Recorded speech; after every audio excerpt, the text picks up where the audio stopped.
Después de recibir la llamada de Gonul diciendo que ha matado a Miran de un disparo, Azad va a buscarlo y lo encuentra en un pozo.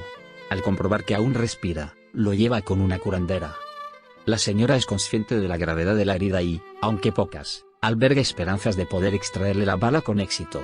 Ajena a esto, Ryan llora la muerte de su amado mientras se dirige como alma en pena a pie a la cima donde él le instaló un columpio. De vuelta en el palacio, Firat enfurece cuando Gonul le cuenta lo que ha hecho y va a buscar a su amigo. Para entonces, Azize, que ya ha ido a por su nieto, telefonea a Azar para citarlo en la aldea de Kilit, donde ha ocurrido la desgracia. La mujer quiere mostrarle el cadáver del joven y confesarle quién era en realidad. Sin embargo, cambia de plano al comprobar que el pozo está vacío y se hace la indignada cuando, al llegar, él le pregunta si Miran es su hijo. ¿Cómo te atreves siquiera a insinuarlo? He venido a por él porque tu hermano me aseguró que estaba aquí, que Gonul lo había asesinado, pero me ha mentido.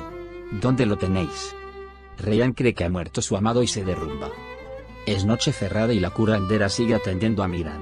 Firat aparece de pronto y, después de confirmar que su amigo se salvará, se enzarza en una pelea con Azad. Este se niega a creer que su padre persiguiera a Miran, como le asegura. Aslan sigue sin dar con Anife y le envía un mensaje, donde le asegura que no tienen nada que temer, y que seguirán juntos para vengarse de Azize. Esta, que se ha quedado con el móvil de su hermana, descubre así las verdaderas intenciones del chico. Subida al columpio, Ryan se balancea con un único pensamiento: lanzarse al vacío. A kilómetros de ahí, Miran despierta sobresaltado. Un sueño delirante le mostraba la muerte de su amada, en las mejores manos. Geria y Miran se recuperan en el palacio bajo la supervisión de su amada Ryan. Con ayuda de Aza, que es doctora, Miran se mantiene con vida hasta que llega la ambulancia.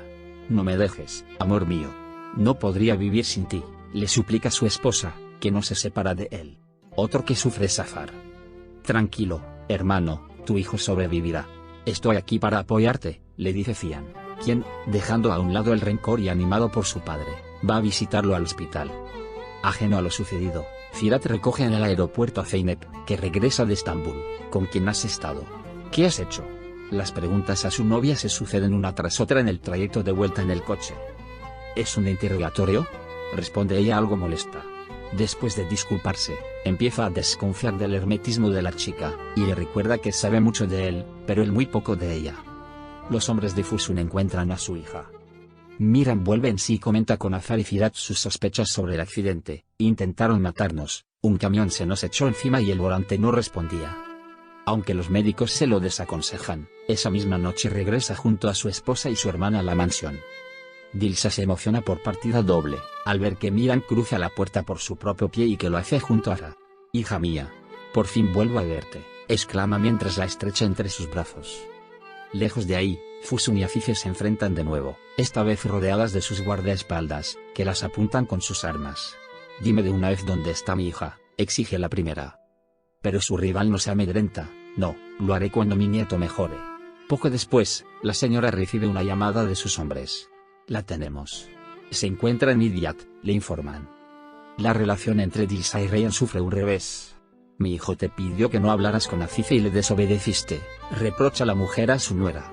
Por su parte, Azad va a ver a Yaren al palacio, pero entra por error en el cuarto de Gonul y la sorprende en camisón.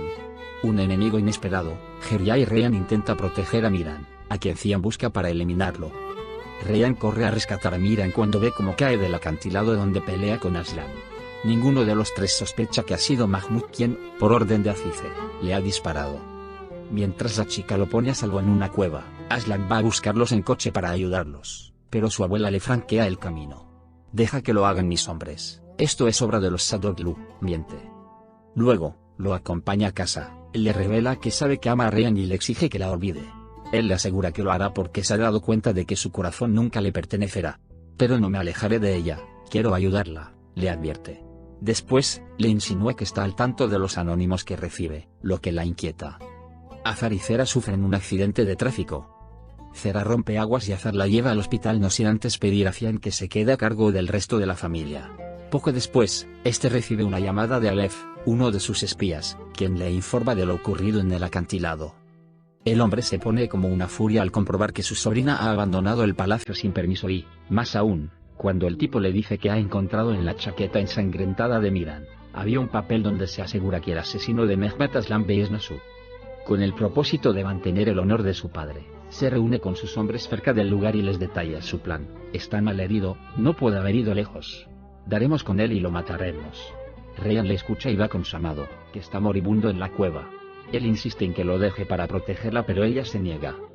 Para entonces, Azar y Zere intentan salir de la ambulancia en la que viajaban y que se ha accidentado. Tanto el conductor como la enfermera han fallecido. Amanece y Cian se desespera porque no hay rastro de Miran. De pronto, uno de sus hombres le llama para informarle de que han encontrado restos del vestido de Ryan. Ya os tengo, dice mientras se dirige al lugar del hallazgo.